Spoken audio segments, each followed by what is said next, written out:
It's finally here. We're excited. Players are excited. Coaches are excited. I know the fans and everybody in the country are excited about college football. So, looking forward to getting started. Got a couple practices in shorts without pads, and then practice 3 we'll get started.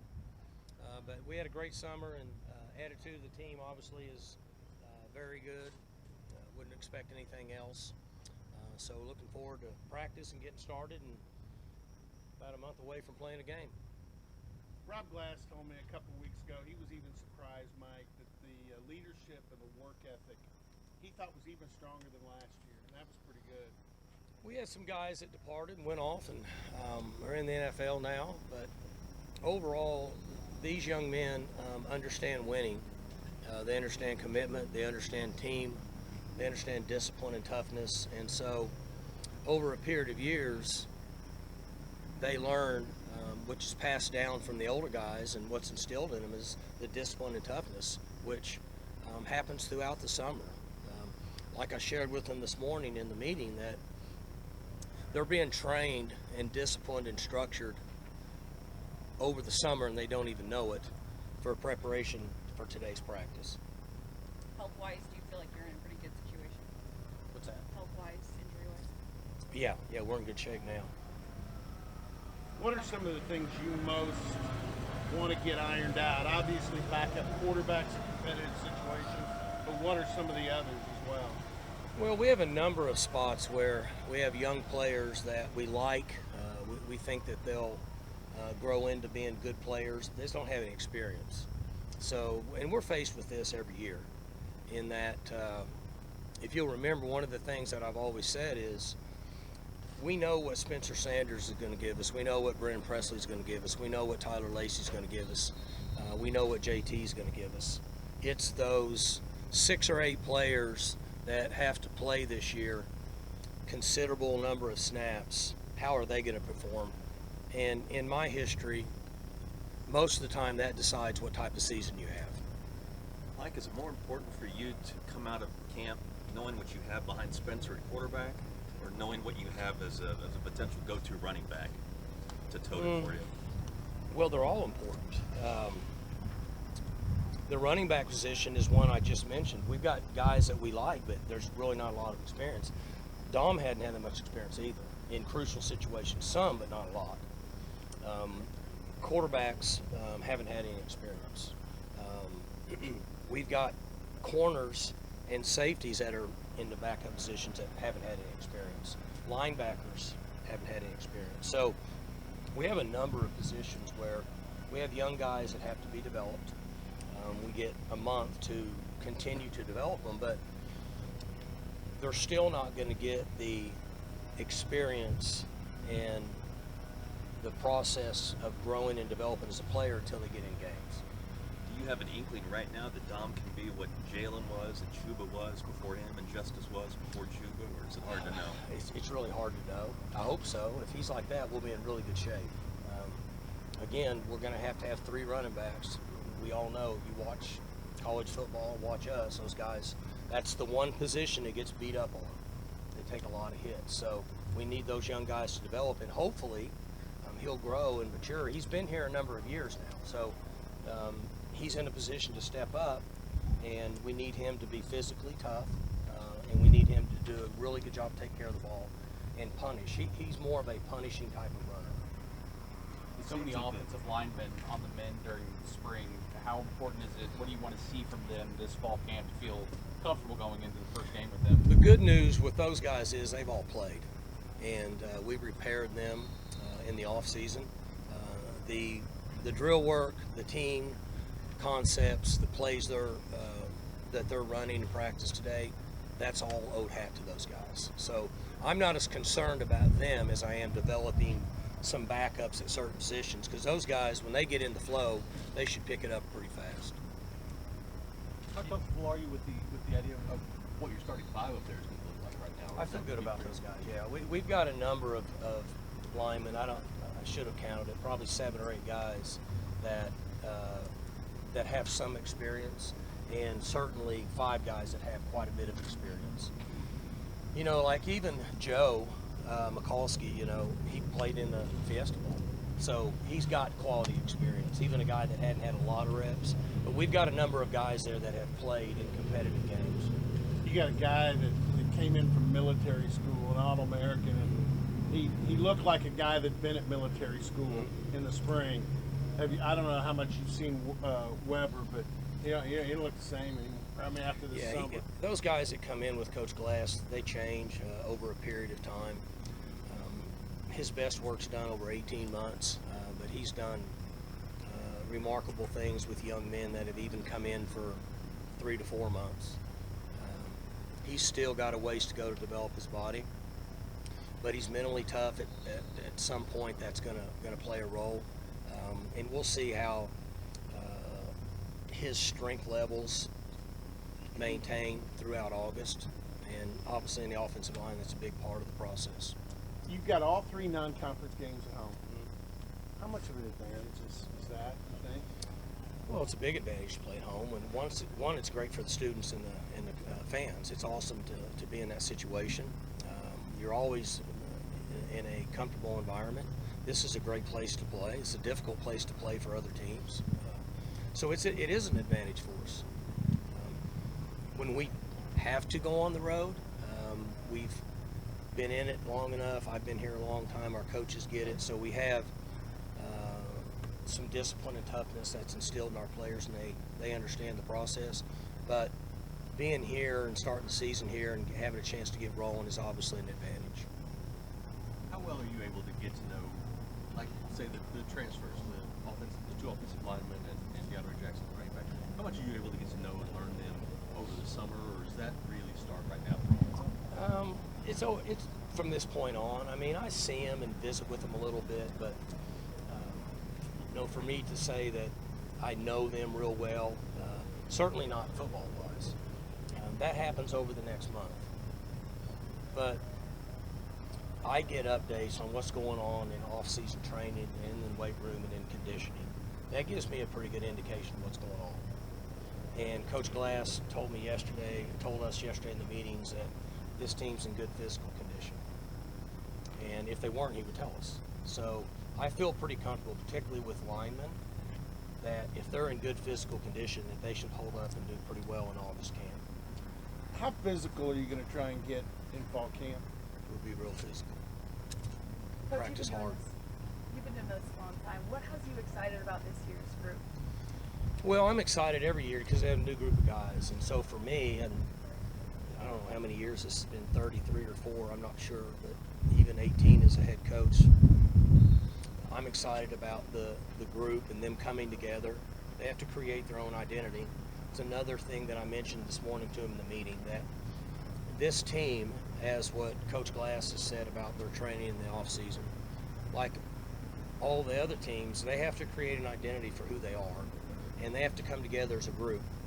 Coaches don't play. We're not in the games. They have to decide what their commitment level is going to be. So those are the fun things for me, is to watch them grow and develop. Like bed check. We don't do bed check. We don't curfew check. If they want to go out at night and not get their rest, or if they don't want to eat good food or hydrate, then they're not committed to themselves and not committed to the team. Eventually it'll catch up to them. These are all things that are part of the culture and the process here that we believe helps us win a lot of football games and have success on and off the field. What do you think of the progress that the receiving corps has made after having so many freshmen kind of jump straight into their roles last season? We should be in a better situation. I mean, anybody here that followed us last year is really scary.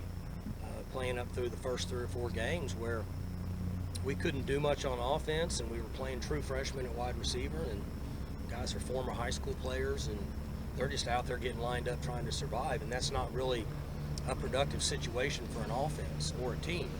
But that's the hand that we were dealt last year. So the good news with that is a number of those guys have played quality reps in live situations. They shouldn't have, but they did. So that helps us a little bit, particularly in August preparation and then on game day. Brennan is obviously the career-wise the most productive guy that you've got in that group. Is it possible in this offense today for an inside guy to in the season as your most productive guy, or is the ball just naturally going to go? Could be, outside? very well could be. Some of that, Scott's based on how they play us. And I've said that for a number of years. I don't know how many yards we can rush for in a certain game or pass for based on how they play us. So if they want to cover down on him in the slot and not do as much on the perimeter, then he's not going to get as many catches. If they're going to cheat on him and cover down on the perimeter, then he's going to get more catches. So the other team can really control that. We have a little bit to do with that based on where we line him up, if we move him, different things. But if we go into a game and a team says, well, we're not going to let you rush for 100 yards, and they play an overloaded box and a heavy front, and they're light in the back end, they're probably not going to let us rush for 100 yards. We need to throw for 400. And the same is the opposite. You know, if they want to back up and they want to cover down and play light in the box and say, we're not letting you throw passes, they can do that. So you never know. I think it's important, and offensively, obviously, Casey's been here with me a long time, so he understands we have to have availability in outside throws and inside throws and to rush the football based on what the defense gives us. Quarterback's responsible for knowing what to do based on what they give us.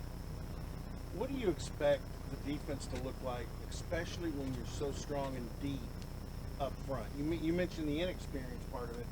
The front is loaded.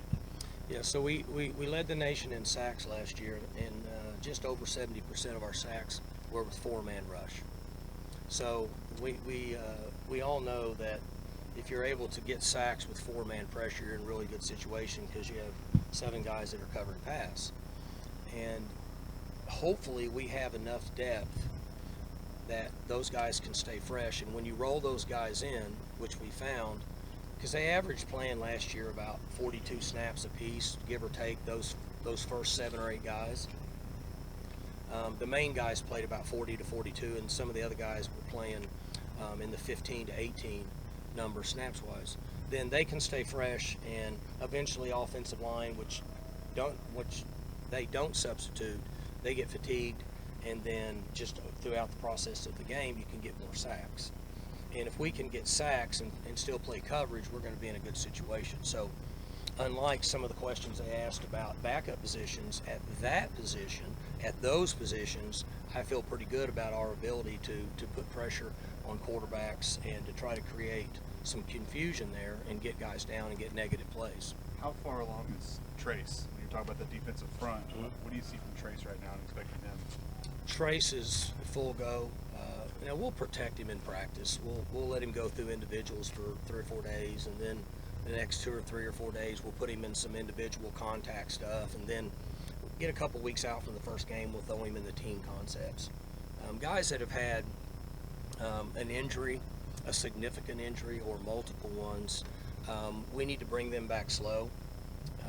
My responsibility is to know who the individual is and say how do we bring him along in August, and what will he do on game day. So when you talk about Trace Ford, Brendan Evers, guys that have had repairs, in my opinion, as we bring him along, particularly Trace, keep him healthy, keep him fresh, get him back into it, bring him along mentally, because when you get injured, it becomes a mental issue. That's just normal protocol. I'm going to guess when we snap it on game day, he's going to play hard. So we're going to bring him along slow, and the other guys that have had injuries, we'll bring them along slow, and then we'll turn them loose, and we'll see how they play in the first game. How high do you feel the ceiling is for this line then, when you factor in getting Trace back into that rotation? They're experienced, and they should be good pass rushers. They should be good defenders. We're very fortunate we have them. You know, years ago we made the transition and moved 3 scholarships from offense to defense. And last year, and hopefully this year, you're starting to see that pay off, because those scholarship numbers we added have gone to the defensive line. So up to this point, it looks like we made a pretty good decision. Hopefully it'll play its way out this year just the same. You mentioned, sorry, go ahead. How did you come up with that number? How did you come up with 3 scholarships? Just me. I don't know. I wish I knew. You know, we were 41, 41, 3. 41 offense, 41 defense, 3 special teams. We still have 3 special teams. So then we went 38, 44. and gave us a chance to add a couple defensive linemen and then a cover guy, and just the number we came up with. And I say me because offensive and defensive coaches don't want to give up numbers. So that's where I have to say this is what we're doing and then walk out and no more discussion. Was that hard for you as an offensive guy that you've been your whole career? Not really, because as I've said for a number of years now, certainly I'm raised as an offensive guy, but I'm for defense stopping people first. Coach, does that help your special teams, the Sure. fact that you've gone the defense route? Yeah, because those guys that we bring in can help us on special teams. All those safeties and cover guys certainly, and then we have some of the defensive linemen protecting punt and things, and our Leos can cover in punt and do some things in punt return, so they give us some advantages from a number standpoint. Unusual to ask about it, but you got Hembro back, your deep snapper, and he's probably been the best in school history. Mm-hmm. So how much of a luxury is it to have a guy like that where you don't even really think about it? Well, nobody ever thinks about snappers and holders until you don't have one. People just take for granted that it's all going to just function and be smooth, and that's not true. So those discussions, those questions never come up until if something happens, and then the question is who's going to do it. We've been very lucky here to have, for years and years and years, deep snappers and holders who are very disciplined. They train themselves essentially. They work out on their own. They go over here during practice and they have their own drill work. Nobody watches them. And Hembro's been fantastic for us. And so we're in a great situation with our special teams, that snappers, punters, holders, those guys, kickers. We're in a good situation with those guys. You've got two starting kickers returning. Is that kind of an open competition this fall? Or? It'll be interesting to see what happens in August. We've got two good kickers, and Alex had an unfortunate situation a couple years ago, and Tanner comes in and kicks well, and Alex didn't really feel comfortable last year, in my opinion. From what I've been told, he's had a really, really good summer. So we let him kick. They kick the same number of kicks every day, and we let him kick, and we'll see what happens. How did you see Alex kind of deal with that adversity that he faced last year? Well, Alex is very disciplined and very mentally tough, and he's the same all the time. He's a very unique person. He was some kind of a national award winner in skateboarding or surfing or something, or some kind of surfing, slalom or something. Then he got into another sport, some extreme sport, and was good enough to play at a national level. Then he gets into kicking and he does it. So he's very disciplined and very mentally tough. You mentioned the second string quarterback role. What do you see from Gunner and Garrett kind of vying for that position behind Spencer? Well, they're going to go and get their reps and compete. One thing that we've done here since COVID, what COVID taught us was the importance of everybody getting the same number of reps. In years past, I'm somewhat repeating myself now, but in years past, ones and twos got work. One's got the most, two's got 80%, three's got probably 10%. And then when COVID hit, we didn't have any idea who was going to be able to play, so all three units got the same number of reps. And then after August camp, I realized, wow, all of our young guys have really improved by getting the same number of reps as our ones. So they'll switch off and rotate and get reps, and they'll get the same number of reps for preparation for the first game. When you look at the tempo that you played with in the second half of the Fiesta Bowl, based on health and comfort level with this offense right now, is that kind of the ideal example of what this offense can be, that fast-paced? Well, we always want to play fast. We've done it for a long time now, right? And that's what we want to do. But we also have to consider what situation we're in. Like early in the year last year, we were playing freshman wideouts that were just trying to get lined up, so speed became a non-factor. And then fatigue becomes a factor when you have young kids. So if our maturity level at the positions give us good numbers, and then up front our health is good, Spencer can play fast. That's the advantage we have with him. He's become a magician with our offense over his number of years. Playing fast is the responsibility of the quarterback. Okay, and so if we stay healthy, it gives us an opportunity. Now, sometimes we take into consideration who we're playing and what we think matchups are, different things like that. But we would like to play fast. You said in the podcast with Dave a few weeks ago, you think the tempo across the conference is going to look more like it did a few years ago when That's people just were me going crazy. guessing. I don't have any documentation. That's just me guessing. And the guy at OU wants to play fast. I think the guy at Tech wants to play fast. I've been told Kansas State's playing fast now. So that number's going up. And if that's true, we're circling back like we do all the time to the way it used to be 4, 5, 6 years ago, where there was a lot of track meets. Now defenses in this league have gotten better at stopping those guys, so we're going to find out how it's all going to pan out. The last 2 or 3 years, nobody really played fast in this league other than us. From what I remember, Tech did a little bit, but if these teams that I think are going to try to play fast all the time, it'll be interesting to see how the defenses in this league adjust. Hey, Coach, is part of that possibly because could the transfer quarterbacks we're seeing across the league play a role in that in terms of the decision to play faster and go more spread? Do you think that plays a role in it?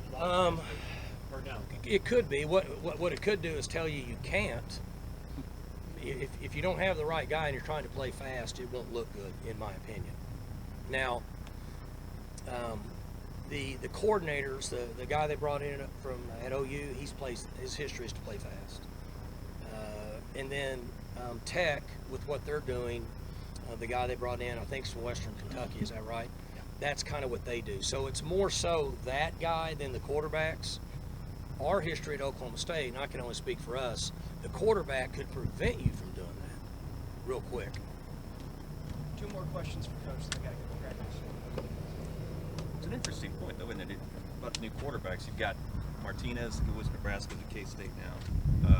JT the guy who was at SC's at West Virginia. JT Daniels, I think is who I'm talking about. And then Dylan Gabriel at Oklahoma. That's kind of makes things fascinating, doesn't it, around the league? I mean, I know you know what you have here. Yeah, it's kind of what I was talking about. Yeah. It's circling back based on some experienced guys that understand how. But this is the future. The future is quarterbacks migrating from one team to the other, and how fast can you implement them in your system. And there's just not a lot of patience at that particular position to develop based on what the latest fad is with movement, transfer, and portal. At that position, that is the position that started this. If you go back and look, I forgot the young man's name that was at Georgia that went to Ohio State. It's been 5, 6 years ago now. I don't remember his name. Who? Justin Fields. Yeah, right. And he's in the NFL somewhere probably. So when was that, 4 or 5 years ago? That kind of started it. He filed for a waiver, got a waiver, went up there, and then they started bouncing around. Well, now it's just common. You see it all the time. You're going to see that like crazy. And so you're going to, I think eventually in your top 40 schools in the country, you might have as many as 12 to 15 quarterbacks that were at a different school the year before that are playing a considerable amount of time at a new school. Guys don't want to stay in an organization if they think they're a backup. Right. They don't want to stay there. Speaking of quarterbacks, you got 2 guys in Canada that are playing a big role. Taylor's starting for Edmonton, and Drew is the short yardage guy for Winnipeg. Yeah, That's they're pretty having cool fun. to have 2 Canadian quarterbacks. It is. We've been very lucky around here. We got guys scattered everywhere, and it's cool. I didn't even know it, but I was off somewhere and flipped the TV on, and they were on there, and I can't keep up with where they're all at, and I didn't realize that was who they were. And then somebody said, "Hey, that's so and so playing on TV." So it's cool for those guys to be able to, if they're young and they're not tied down, they can move around and play a little ball, and that's what they want to do. That's good for them. For more information, you can visit TulsaWorld.com.